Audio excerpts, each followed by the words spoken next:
Hey guys, welcome back to View from the Top podcast, where we help growth-minded men who desire momentum in their business, their family, and their finances get through the valleys and up the mountain to their very own view from the top. Hey, this week's episode, again, is brought to you by the ISI Brotherhood. And a quick question for you listeners. Do you reflect out loud or do you reflect internally? Like, how do you process? So I'm known as an internal processor, but my wife is absolutely an external processor.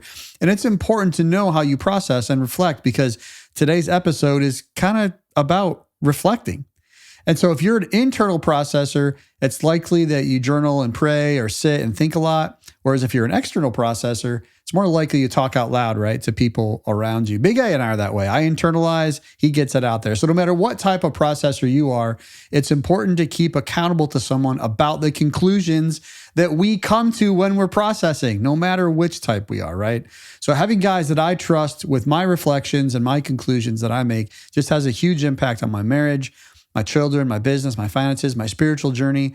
And I need other men that I trust, really, right? A tribe that I belong to. And so for that, I choose myself, ISI Brotherhood. So if you want to be connected and engaged with a group of growth-minded Christian businessmen and leaders who are also making informed, vetted decisions through a biblical lens, go check out ISI Brotherhood for yourself at isibrotherhood.com. All right, without further ado, let's get the tallest, baldest alpha male I know in the studio. Welcome, Big A. Wally, I don't know about that tallest, baldest. I do love to talk about alpha male stuff, though. But, man, how you been? Things going well? Yeah, I'm doing good, man. We're, at the end of November here, and, just excited. Rocking along. Yeah, things are, Wally, fall's good. I don't think I told you about this, but I have a new little hobby. Yeah. It's not a big deal, but it's just something that I enjoy doing. Of course, you hadn't been over here in a few weeks, but I've put out a trail cam. Okay. It's a cellular trail cam. Yeah, nice. And so I've got an app on my phone, and I'm going to give a little plug for a company out there. There's this new discovery. It wasn't new to me, but it was new to me, but it wasn't new. It's called Grainiac. And there are these 35-pound blocks that this manufacturer puts together. I actually called the guy the other day that owns the company and talked to him, had a really good discussion. And the deer are eating that in front of my trail camera in 48 hours. Wow. I'm getting over 100 pictures a day. And he's not sponsoring the show. This is not a pitch for him. But all my buddies are like, dude, what in the world? You should see these deer pictures. I mean, these 8-10 point bucks that are coming 2 or 3 o'clock in the morning. And I put it right outside of my office window. And I was talking to one of my clients the other day, and I walked outside, and there was this 10-point buck, and he's standing there eating this in the middle of the day. And I walked up to within 12 feet of this deer, and he looks up at me, and I'm talking. Actually, it was Brett Barnhart. I was talking to Brett on the phone. I said, Brett, I took a picture and texted to him. I said, this deer's 12 feet from me. And the deer would not leave that. And I was like, I've been hunting all my life. Like, deer don't respond that way. Crack or something. Man. And that's what I called the guy. I told him, I said, you putting crack cocaine in these blocks? And he started laughing. I sent him the picture, and it's just fun. So yeah, I just wanted to share with you. Fun. It's just been a blast here because I live back in the woods, for those that don't know, and just the deer and the turkey. It's just been a lot of fun. That's awesome. Well, hey, let's dive into our episode today. This is, I think, going to be pretty fun to talk about. We've got a lot of alpha males around us. And as I was thinking through this, I was like, what would be applicable to the majority of the guys that we deal with? And you and I deal with these alpha males every single day. And whether they want to admit it or not, they face challenges in their life, right? Without a question. And it's a struggle that's often hidden beneath layers of success, powers that some guys have. There's a lot of confidence issues both ways, overconfident and no confidence. But it eats away from them at the inside when they don't know how to respond to some of these things. And the truth is, the very traits that make an alpha male thrive in business and leadership can also lead to isolation, self-sabotage, and a lack of authentic connection. And that's what we wanted to talk about today, is how you deal with these traits and how it's affecting you. We're going to really today kind of explore the tension and discover the core questions that every alpha male needs to answer to break free from any hidden traps that you might have. So I personally know a lot of men, I know you do too, that pride themselves on strength, but here's where they struggle. It's with vulnerability. And it's the very thing that I struggled with a couple of decades ago. A lot of self-confidence, high self-esteem. I was like, I'm going to make this work. But man, I would never in a million years admit any faults or vulnerability or transparency to you. I wouldn't do it because I thought it was less than being an alpha male. I was like, no, there's no way I'm going to. My dad taught me that. He was like, man, never tell anybody a struggle, a trial. And I was ingrained in me as a kid and as a teenager and as a young man. My dad was so private and he was in isolation, quite honestly. But I thought it'd be good to kind of peel back the layers today to reveal what some of the real issues might be and that constant battle between what I call control and surrender. Nice. I got a question for you as we get going. Yeah. How do you define, because I think we all of us men, I think in some regard, maybe not, but probably most of the guys are listening to this. Like, we want to define ourselves as alpha men, alpha male. I would think. I mean, most guys I know would be like, yeah, I'm an alpha guy. What does that mean? Yeah, I think it means, I think diligent. I think it means determined. I think it means it's got an air of protection around it. When I think of an alpha male, my family, I think about the protector, the overseer, the leader. I think it's somebody that's confident, somebody that is not constantly wavering one way or the other, indecision. I think it's somebody that can pull the trigger and suffer the consequences as they come. As a result of that, you're like, hey, I'm a big guy. I'm going to make my decision and I'll suffer the consequences. And so I think it's just determined, some sense of assurance, a protector, and a leader is kind of what I think of when I think of alpha male. Yeah, I love how you're thinking about that, because if you go look up the dictionary definition, that's a lot of times we look at that as the negative side of being an alpha male, right? So like the dictionary would say it's the most dominant, powerful, or assertive man in a particular group. Now, some of those characteristic traits are in line with you can what abuse any of those, right? Said, yeah, but they're not the same as what you just said. Right. So I think it's good for our listeners to think today, hey, like, we're coming from this from the perspective of, Christian worldview on what being an alpha male is. And obviously there's unhealthy and healthy behaviors and characteristics with every, situation that's out there, no matter alpha male, non-alpha male, whatever. But I think I want to be the type of alpha male that you just described. And I think our listeners do too. So I think we start off with that perspective in mind. I think it's because of what you said, that it's grounded in the gospel, right? Because you and I both are believers, and we derive our directions and guidance from the scripture, from God's word. And so I think that's the reason maybe that came out the way it did, rather than Webster's dictionary's description of it. Yeah. But, and just to be clear with everybody too, like, that was actually not in our notes.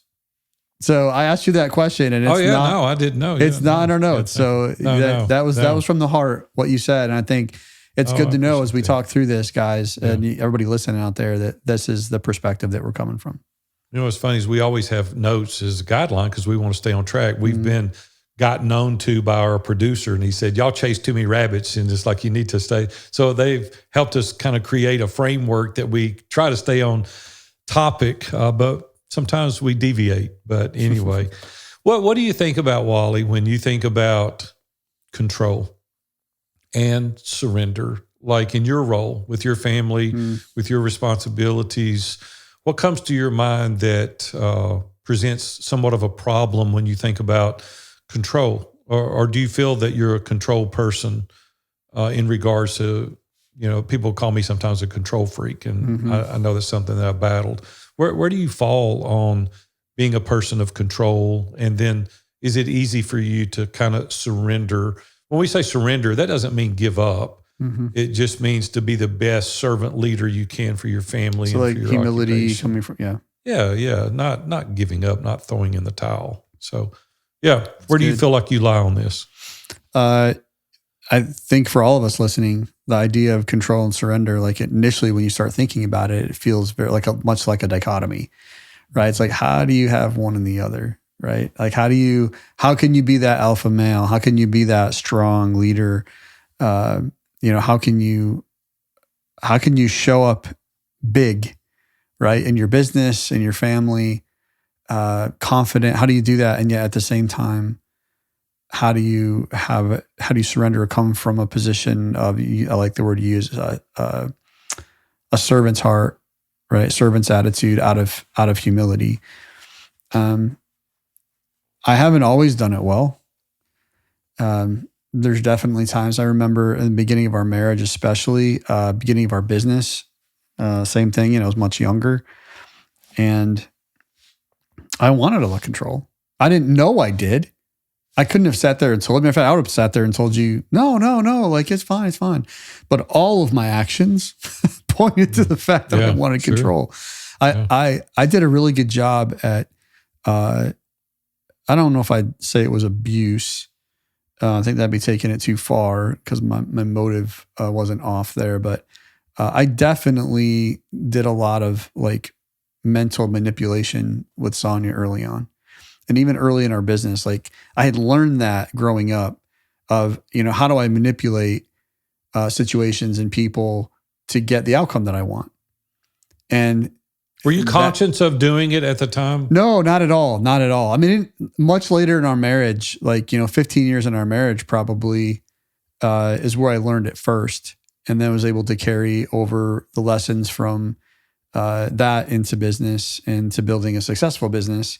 And one where, it was really servant leadership.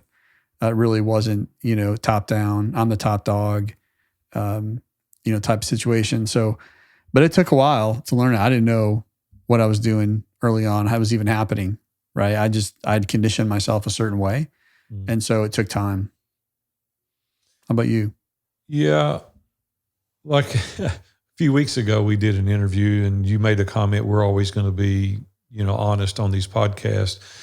I kind of wished we hadn't started out saying that from the beginning because it haunts me. It's like, I want to teach and I want to encourage, but sometimes I don't want to be that vulnerable. But the truth is that's what our commitment's been. I've probably got more control problems than I'm willing to admit. When I really think through it, there are things in my life that really point to that. Robin pointed out something to me not too terribly long ago. I was complaining about something and she said, the truth is that you've always been the top guy. We've owned a number of companies and been self-employed 46 years. And I've always owned the company and I didn't really have to answer to somebody else. And it's caused a little bit of a problem in our marriage is because Robin points out quickly to me, I don't work for you. And I'm like, I'm sorry. Like, cause that language can carry over when I'm giving direction. And, one of the places Robin pointed it out to me that I hadn't thought about it till a few years ago is I've probably never ridden in a car with more than a dozen or 18 people. Everywhere I go, I drive. And even in our marriage, Floyd Dawson, I've been seeing Floyd for 20 years and he encouraged me to let Robin start driving when we go places. Wow. And I did once. I didn't do very well. I did once. And she reminds me about that. But even when we go out of town, you and I are taking a road trip Thursday. I'm driving. I mean, there was no question in my mind I was driving. I wasn't even going to bother to ask, frankly, because like if you were going to drive, that's good. I'll meet you there. I'm driving. And so that's a control thing. And I know it is. I'm aware of it and I do want to work on it. I may let Robin drive again here soon. But anyway, the part that's a little easier for me, and I've learned this over a course of time, is the surrender part. I'm going to give you a real life example of what happened with a coaching client of mine recently. I deal with some really successful men in business, and they come to me kind of as a father figure, as a mentor. It's like, hey, I know you've owned a number of businesses and I'm going to do this. Well, this was a very large company that this guy owned, and he was buying out his dad and buying out his dad's business partner. And so he came to me, and it was a multi 7-figure acquisition, and there was a piece of it that was in question, and it was about $500,000, and they couldn't resolve this issue on this $500,000. And so he called me up, and he said, "Big A, this is what I'm going to do. This is my approach." And he told me what his approach was, and it was to go in and tell the guy how crazy he was by not taking his offer, and how if he didn't do it, he was going to leverage a different part of the business against him. And it was all these leverage points and strong arm kind of tactic. Yeah. And this guy's probably in his late 30s, early 40s, and the guy he was buying out's in his late 60s, early 70s. And he goes, "Okay, that's how I'm going to present this. What do you think?" And I said, "You're crazy." He said, "What?" And I said, "You need to subject yourself to this guy. And you need to go in there and go, listen, it's because of you that this business has been successful.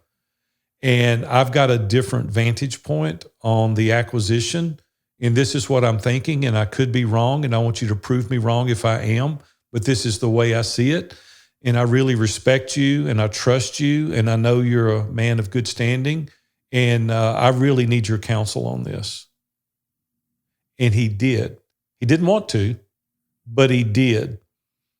And the guy said, "You're exactly right. That's what we're going to do." I said, "Listen, if you'd have went in your ways," those guy's rich, and he would have made you a doormat. He would have on principle not done the deal.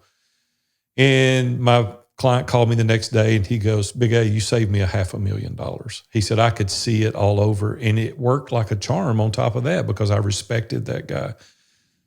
That's just experience, I would say. And it's surrendering yourself under the authority of other people. It's being that servant leader. It's honoring their position. It's showing them respect. When you grab people by the arm, you force them in the corner and they want to fight. But when you turn them loose and you show them respect and you show them kindness, that's a form of surrender. And the outcome historically is much better than the strong arming. And so I'm just saying that we could do the control. He did have control. He was buying the company, but it was the presentation. It was the way he presented it that served him well. Which takes me to a question that I want to ask, Wally, that I think is right out of the gate one of the most important questions that we could ask ourselves. Is in whatever occupation you're in, whatever it is that you're doing, do you feel fulfilled? Now, I'm going to tell you, I've done things before in my life where it was a money play and I didn't feel any sense of fulfillment whatsoever. People ask me all the time now, out of all the companies you've owned, which one have you enjoyed the most? And I'm not saying it just because it's the case now, excuse me. But I enjoy iron sharpens iron brotherhood now in this community that we've built more than probably all of the companies I've owned collectively. And the reason is because there's a transformational experience going on in the lives of the men. They're becoming better business people. They're reaching levels of success they never thought possible. They're having significance in their life that they've never experienced because they haven't really thought about it, many of them. And their boundaries around their marriage, they're becoming better dads as a result of that. And for me personally, that's very fulfilling. And so I'm very fortunate to be in this position that I'm in, that I have a job, that I'm able to be fulfilled. So the people that are working in the workspace and you own your own companies, you don't feel that level of gratification or significance or fulfillment. There's other things that you can do outside of your occupation to get that. So don't feel like you're left out, right? You can get that from other avenues. One of the things that I had to let go of early on in my career was I was chasing external validation. Mm-hmm. Like words of affirmation is my love language. And oftentimes I would do things to get that a boy, way to go. You're the guy. And it took years to kind of work through that. I struggle with it now even, right? Sometimes I'll do things because of that validation that's going to come. So I think the first question you ask yourself, are you truly fulfilled, or are you being in a situation where you're chasing that external validation? Wally, what about you? Mm-hmm. How would you answer that currently? Currently? I think seeing myself as an alpha guy, and asking myself that question, I have, even now, like in a season of life where, I'm trying to figure it out still. Like, it's like 51-year-old trying to figure out what I'm going to be when I grow up, it feels like sometimes. And I have discovered about myself, particularly this year, that and this isn't a bad thing, right? It's not bad to want to achieve things. But what I find myself doing is I'll throw myself into achieving something so that I don't have to deal with or address, right, the real situation that's going on that needs addressed. Ooh, wow. You make yourself busy so you don't have to deal with reality. Yeah. Yeah. So I see that in myself and, working to not have that be that way, to put it simply. What are some of the exercises that you're going through that's heightened your awareness to that? And what are you doing to overcome that? I've gone through a series of questions this summer, and some of them come out of our own, there's it's called the What Do I Want challenge. It's in the resources section. So if you go to isidebrotherhood.com and go to the resources section, there's a What Do I Want challenge there. It has some great questions in it. Some other resources that we've done this summer: Disciple Story, Unique Ability from Dan Sullivan, and most recently another book that I've been going through, Go Next Level. Just a lot of questions that I'm asking myself and having to answer them truthfully and honestly. It's revealed some motivations and about being addicted to achievement almost. Mm-hmm. And that I find it's easier for me to want to find my identity in that. That if I achieve that thing, even though it's good, it may be a good thing, that my motivation's wrong. And so mostly it's about being aware, right? I think so many guys are like, we have so many guys that come into ISI because they're like, man, I'm top of the food chain. I'm lonely, and I don't have anybody I can really confide in, and I'm really not being vulnerable and transparent with anyone. Isn't that funny? A lot of people think once you obtain a level of success, everything is just really good then, right? So you got all these friends and you got plenty of money to spend and plenty of free time. And I don't want to demotivate anybody, but that's not reality. One of the loneliest places to be is in leadership.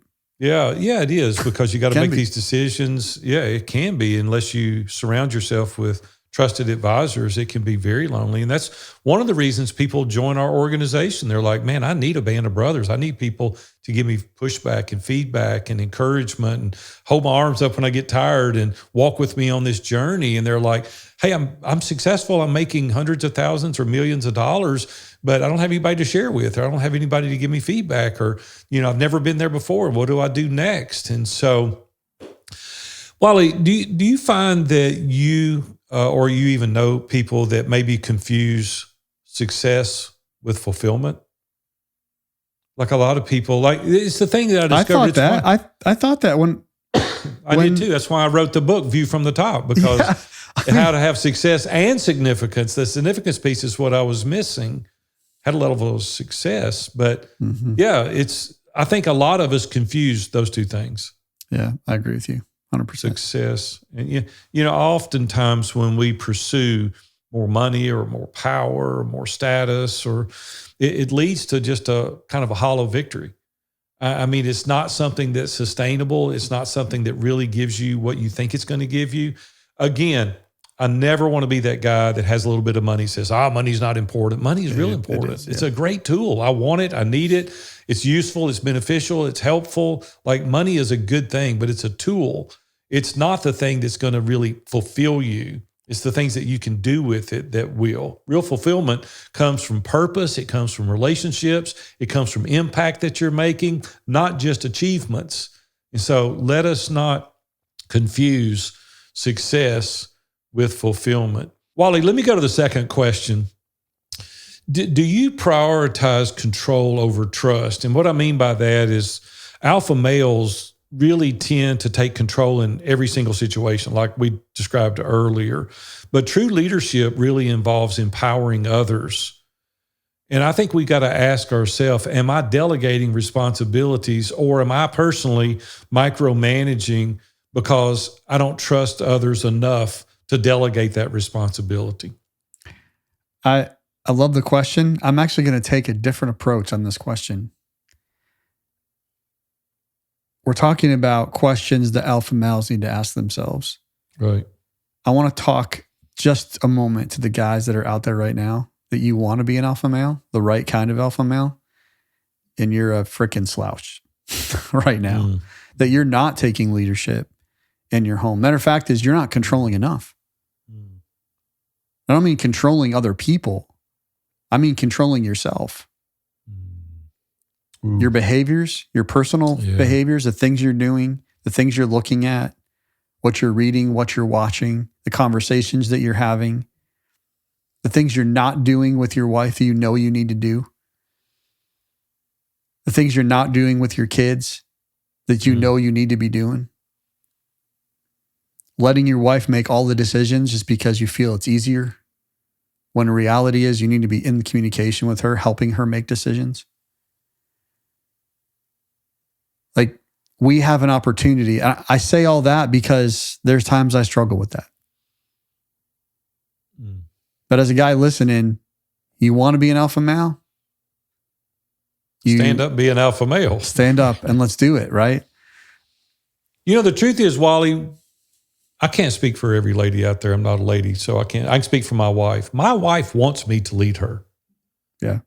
She wants me to stand up and make decisions and not be indecisive. And she wants me to lead her well and cast a vision for our family and lead us spiritually and help make the decisions that are tough. I remember not too terribly long ago, and I think I even told this on an episode, is we had a very difficult situation in our family.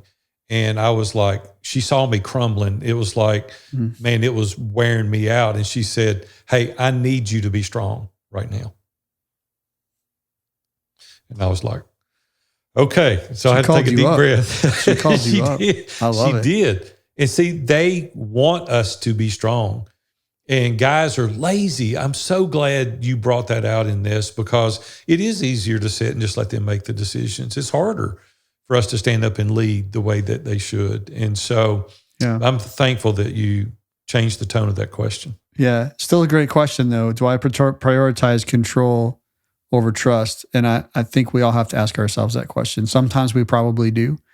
And to your point, the leaning into, I don't want to use the word delegation in our families. We use it in business. I think that delegation in families gets kind of weird. Yeah. And I think everybody knows what I mean, right? So if we have a servant leadership mindset, then, we're going to approach our wives in an appropriate way with communication and humility and, proper assertiveness, right? Like you said it, like they do. The reason guys sit and say, wow, my wife, she's not going to let me do that. It's because you suck at it. Right.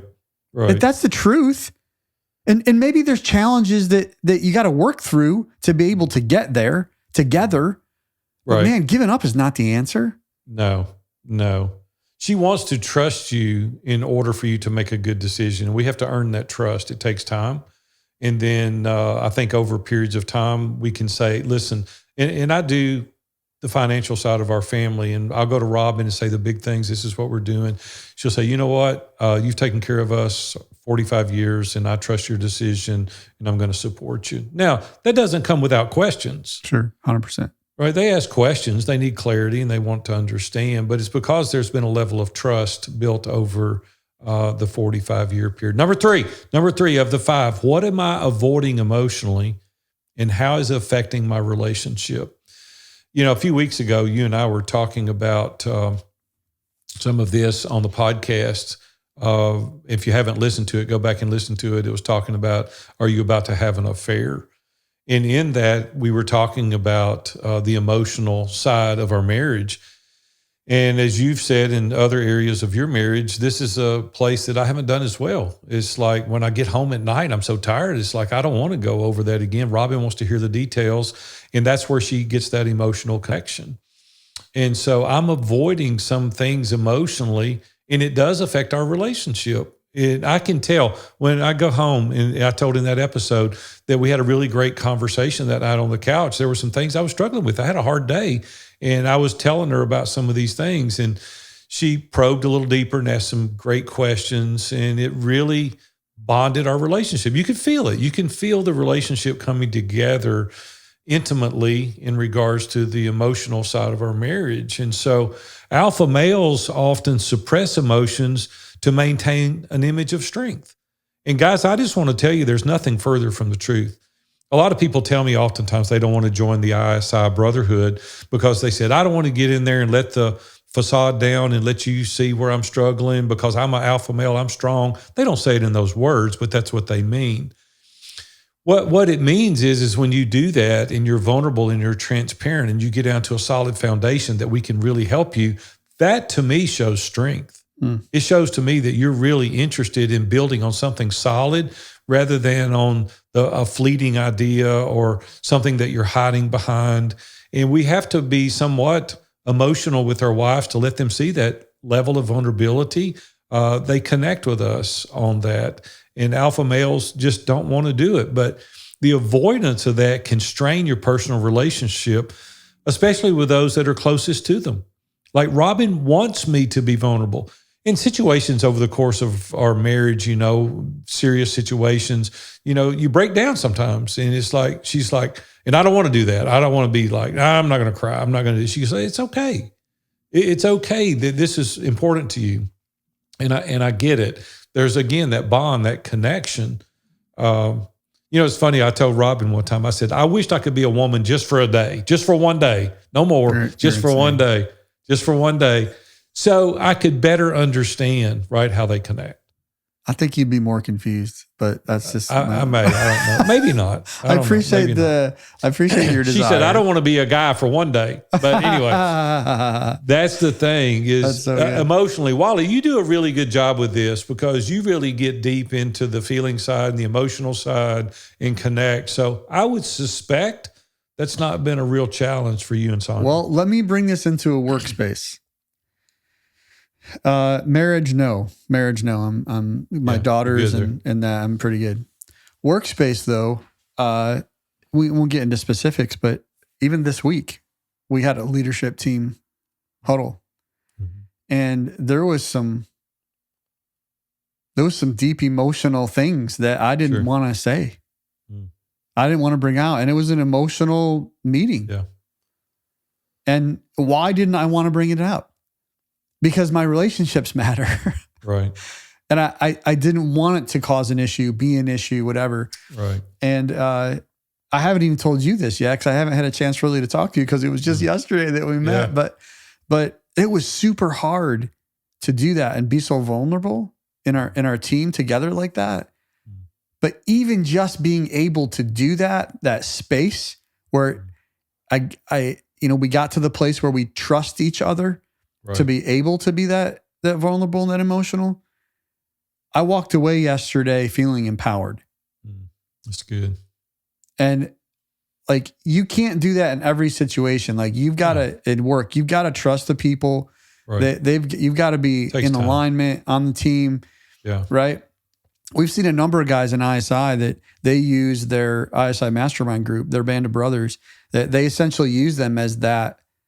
Use is the wrong word, right? But you know what I'm saying? Like they leverage those relationships appropriately to be able to have space for that because maybe they don't have that in their business yet, right? Or they haven't matured enough in their marriage yet to get there. So those guys are cheering them on, challenging them, encouraging them to go do the work. I think it's important that we do that as alpha males because as you did yesterday, you're facing emotions head on. And when you do that, it builds stronger connections and greater emotional intelligence with the people that you love. And so we just got to get to a place where we understand that. It's like it's okay in the right setting at the right time with the right people. Like it shows, first of all, that you're human. It shows there's a level of vulnerability and transparency because you want best for the organization. You want best for your family. And it's just a real place. That doesn't mean it's easy. So hard. but it's so worth it. Yeah. The other way, you're dealing with surface level conversations and there's shifting sand beneath the surface and you can't get a foothold. There's nothing solid there and it's not dealing with reality. And that is such the benefit of being in a mastermind group to where they don't allow you to get away with that. It's like, hey, let's just be truthful, right? And many times over the past 25 years that I've been in a mastermind group, it was so painful to say the truth. But once you did, now we can work from there forward. The other way, you're always dealing with something that's the intangible, that's the unknown. And how do I navigate this? Because you don't have all the data. You don't have all the context. And so you can't make an intelligent decision that's going to be useful and beneficial for you or the organization because you don't have all the context. Once you have all the context, you can go forward. Number 4, our fourth question, in rounding out the top 5 here today, is my work an escape from something I don't want to deal with? Ooh. Yeah. You said earlier there were some things that you were doing to keep busy in order to not deal with the real thing. It's kind of in alignment with this. Yeah. Have you ever done that? Have you ever not an occupation as far as a business that I've owned. I haven't done it in a business that I've owned, but I've done it within the task, within the organization. Like get busy doing something, knowing in the back of my mind there's some other things that I need to do. And I was escaping from the hard thing until I was man enough to go deal with it. Now, what I have learned over the course of my business career is that usually now it's the first thing I do because it tempers everything else that I deal with. Like it's a filter. Like I just got to deal with it and get it over with. It's the same way with Rob. And it's funny how our relationships, it would be fun to do a spreadsheet on people's relationships and how they operate. But like if there was something bugging me about Robin right now, when I get through working, I would go straight in there. I don't know why we end up in the kitchen around our island. That's where we have all of our major discussions is around the island in my kitchen. I don't know why. We've done that our whole marriage. But I would say, Robin, I got to talk to you about something. Like this is what I heard. This is the way I feel. Like, help me understand. Is that the way it is? Or whatever it is, I would deal with it straight on rather than waiting and, contemplating and preparing. It's just, I'm pretty forward, as you know. So I just get it out there. And oftentimes I think that we do that in the workplace now is that we're escaping from something that you don't want to deal with. And so maybe it is your work. Maybe it's something else. You fill in the blank. But I think high achievers often, they dive into work to avoid confronting personal issues or voids in their life. And I gave a talk last year at the mastermind meetup, the live one that we have with, we have 100, 125 guys come to Nashville once a year, and we get together and we have keynote speakers, and I always give a keynote speech on Friday night, and it was on father wounds. And man, there wasn't a dry eye in the room, I don't think. There was guys that have avoided that. Wally, obviously you were there and you know what we did. We wrote a letter to our dad, whether he was deceased or still living. You could give it to him or not give it to him, but you had to get it out. You had to get it out of you. So we wrote a letter to our dad to keep from dealing with that on some personal level and never having confronted it.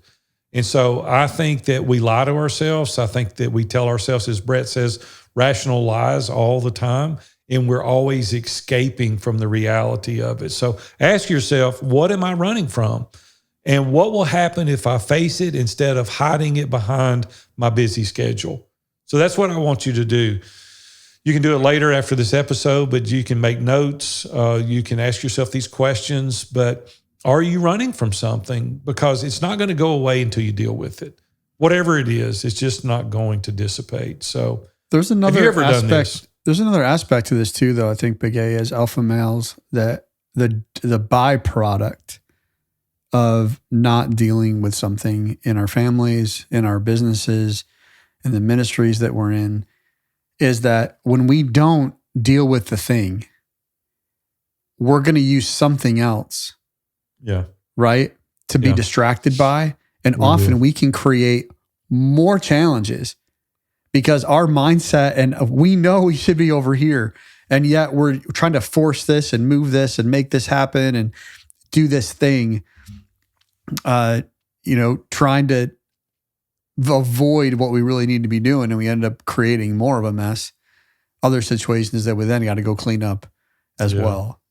Yeah, I think you're right. It's kind of like preventative maintenance. When you do that, it always costs less than if you let something break, right? When it breaks, it costs you twice as much, twice as long to fix, twice as difficult. Yeah. And so just do some preventative maintenance on your mindset and figure out what is it that you're running from and what will happen if you continue to stay there, or what could happen if you were to deal with it. And so, seek advice on that from your trusted advisors. Get people that can walk you through how to deal with things and how to handle that. Last question.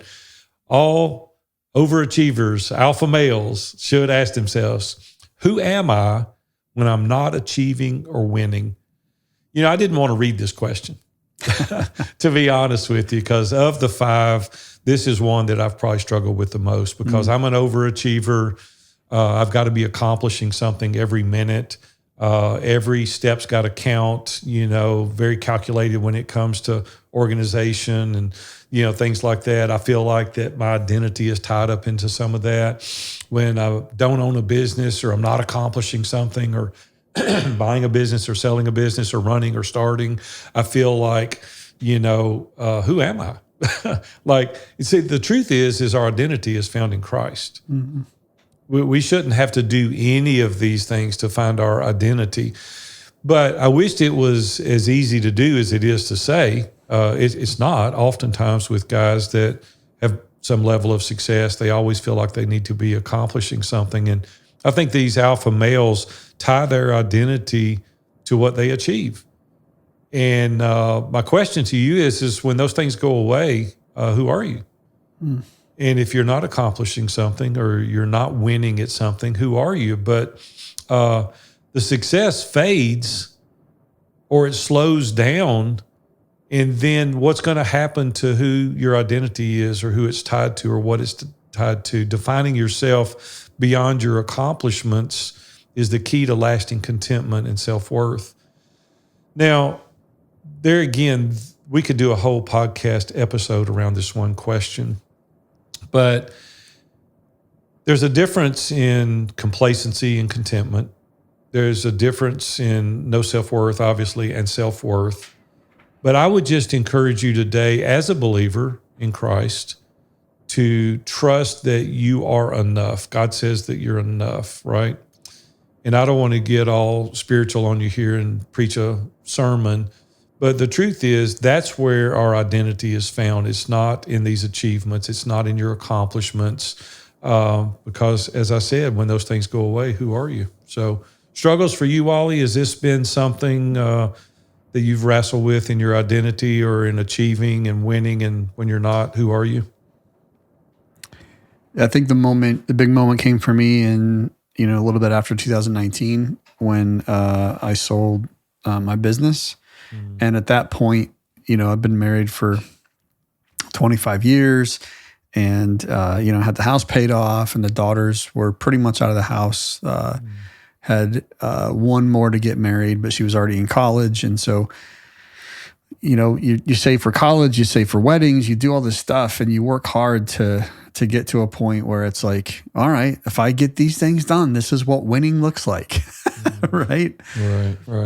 And it's like, so I've got this, the big one that's out there that you're not supposed to hit until you're 65 or 70. I mean, by all intents and purposes of like the world system are your freedom funds, your retirement.